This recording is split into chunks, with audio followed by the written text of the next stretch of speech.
Fala pessoal, o Bovespa teve uma performance impressionante agora no ano de 2023, então se você está comprado em bolsa nos últimos 2 anos, você com certeza está ganhando bastante dinheiro, mas apenas para você que de fato permaneceu comprado. Percebam vocês, pessoal, que no meio do caminho houve bastante oscilação, então a Bolsa de Valores vai chacoalhando o pequeno investidor e aquele que permanece com disciplina, focado na estratégia, tende a ser muito bem recompensado, porque boas empresas vão entregar crescimento nos lucros, que vai se traduzir num dividendo maior, numa cotação que cresce com o tempo, e tudo isso te ajuda bastante a construir patrimônio investindo na renda variável. Porém, para você ter uma boa performance a longo prazo, você precisa respeitar algumas regras básicas. E nesse vídeo eu vou trazer para vocês 4 regras básicas contidas no livro O Investidor Inteligente. Regras essenciais para você ter uma boa performance no investimento de longo prazo. Pessoal, esse livro é um best-seller do mercado financeiro, considerado pelo Warren Buffett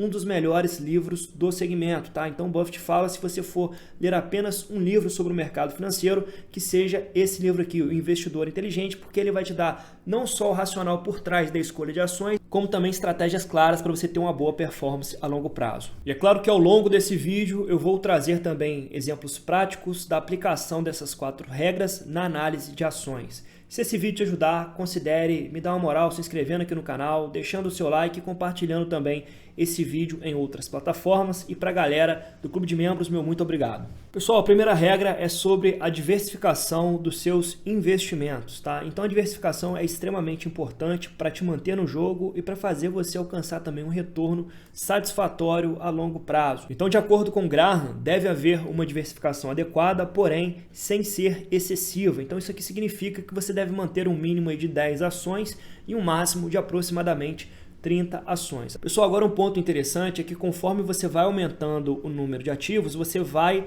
reduzindo o seu risco diversificável, que é o risco não sistêmico, né? O risco de uma das suas empresas perderem de fato os fundamentos. Então perceba que a partir de 16 ativos não existe uma redução significativa no risco do seu portfólio, da sua carteira. Procure incluir também, pessoal, classes de ativos diferentes. É interessante você manter uma certa quantidade aqui em títulos públicos, que vai contrabalancear sua carteira, principalmente na inversão do ciclo de mercado, onde você terá bastante caixa para comprar ativos muito descontados, tá?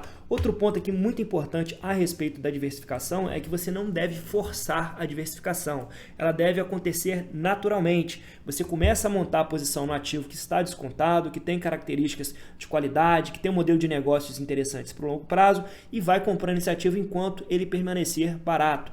Depois que o preço disparar, você começa a procurar um novo ativo para sua carteira, mas sem pressa, sem forçar essa diversificação. Deixe as coisas acontecerem naturalmente, que no longo prazo a sua carteira vai acabar ficando bastante diversificada sim.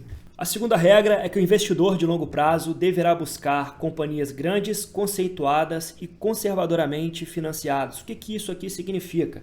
Bom, companhias grandes e conceituadas são companhias que possuem a marca forte, né? Companhias que desfrutam de alguma vantagem competitiva no mercado onde tem diversos competidores. Outro ponto importante, pessoal, é que as companhias elas têm que ser conservadoramente financiadas, ou seja, companhias que estejam com endividamento mais controlado, né? Então, se você pegar uma companhia com nível de alavancagem muito grande, isso pode se traduzir no maior risco para sua carteira. É claro que tem que ser analisado de acordo com o setor. Empresas do setor elétrico têm uma alavancagem um pouquinho maior, mas mesmo assim, né, empresas com dívida líquida sobre EBITDA superior a 3,5 vezes, você já tem que acompanhar um pouco mais de perto o resultado financeiro dessas companhias. Outro ponto importante aqui, pessoal, é que vocês deveriam evitar companhias que se financiam através de sucessivos follow-ons. Então aquela companhia que está fazendo subscrições sucessivas, isso é muito ruim, porque indica que ela não está conseguindo gerar valor com capital próprio. E a cada nova subscrição, ela tende a diluir cada vez mais o pequeno acionista. A terceira regra básica estabelecida por Graham para trazer uma nova ação para sua carteira de investimentos era que a companhia deveria ter um histórico longo e ininterrupto de pagamento de dividendos por pelo menos 20 anos. Então perceba vocês como o dividendo era um fator preponderante na escolha de Benjamin Graham para montar uma carteira de investimentos de longo prazo. E por que ele escolhia, pessoal, especificamente ações com dividendos? porque boa parte do seu retorno a longo prazo virá do reinvestimento desses dividendos, tá? Então os dividendos, eles são a parte importantíssima que vão gerar a multiplicação do seu patrimônio a longo prazo. Percebam vocês aqui, nessa simulação da Klabin, eu trouxe no vídeo passado, né, o impacto do reinvestimento dos dividendos no total acumulado por esse investidor.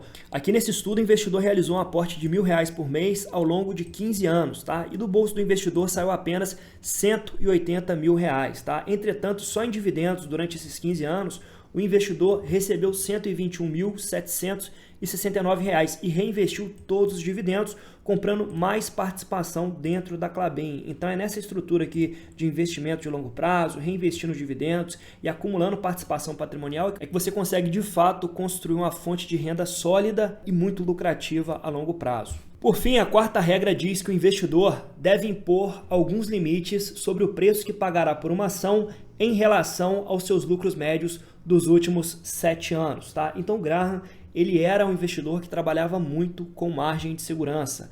Então, não é à toa que ele é o pai do value investing, né? Do investimento em valor. Ele buscava sempre comprar um ativo de qualidade muito abaixo do seu valor justo.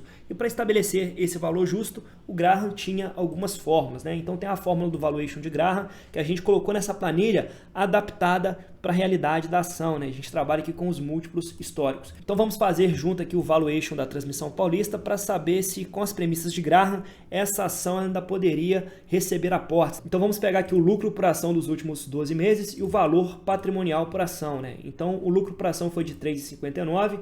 Vamos alimentar aqui a nossa planilha. E o valor patrimonial por ação foi de R$ 27,28. Vamos alimentar aqui também, né? Pessoal, agora a gente vai ter que puxar o PL histórico e o PVP histórico, justamente para saber quanto que o mercado estava acostumado a pagar para ser sócio da Transmissão Paulista no passado. Assim a gente vai conseguir estabelecer um preço com base na média histórica, tá? Então vamos dar uma analisada aqui no PL histórico. Como a gente pode ver, existe uma distorção no PL e nesse caso nós vamos arbitrar um PL de 11 vezes, que é um PL até barato para a qualidade da companhia hoje. Por fim, vamos buscar aqui o PVP histórico, né? O preço sobre valor patrimonial histórico do ativo. Isso também é muito importante porque é uma métrica de valuation que vai nos trazer a média histórica de quanto o mercado pagava por essa ação. Perceba que historicamente o mercado paga 1,16 vezes preço sobre valor patrimonial para ser sócio da Transmissão Paulista. Então vamos alimentar aqui também nossa planilha. Bom, então segundo as premissas de Graham, com base no lucro dos últimos 12 meses, o valor patrimonial por ação e as médias históricas dessa empresa, a Transmissão Paulista deveria custar R$ 35,35. Então a gente teria hoje 35% de margem de segurança para aportes, né? Sendo que hoje a ação está sendo negociada a R$ 26,10. E vamos ver agora se a Transmissão Paulista passaria também nos outros filtros. Ela é uma companhia grande e conservadoramente financiada? Bom, a gente percebe que é uma companhia que está com a alavancagem bem controlada, né? Dívida líquida sobre EBITDA tem 2 vezes para a companhia do setor de transmissão, é um endividamento muito tranquilo. Por fim, tem que saber se a empresa tem um bom histórico de distribuição de dividendos. Não adianta a companhia estar barata, ser uma excelente marca, mas se ela não remunera bem o seu investidor. E a gente percebe que nos últimos anos a Transmissão Paulista tem entregado sim um excelente payout, né? Uma média de 57% do lucro líquido é repassado para o investidor na forma aí de dividendos. Então a gente percebe que, de acordo com as premissas de Benjamin Graham, a Transmissão Paulista poderia ser uma forte candidata a compor uma carteira de investimentos de longo prazo. Lembrando que esse vídeo não se trata de uma recomendação de compra ou venda de ativos. A minha intenção é trazer um conteúdo de qualidade para você realizar uma análise mais completa. Se eu te ajudei, eu peço que você venha aqui e fortaleça o meu canal, pessoal. Deixa aí o seu like, um comentário, para a gente ganhar visibilidade. Compartilha também esse vídeo em outras plataformas que você me ajuda demais. E até o próximo vídeo.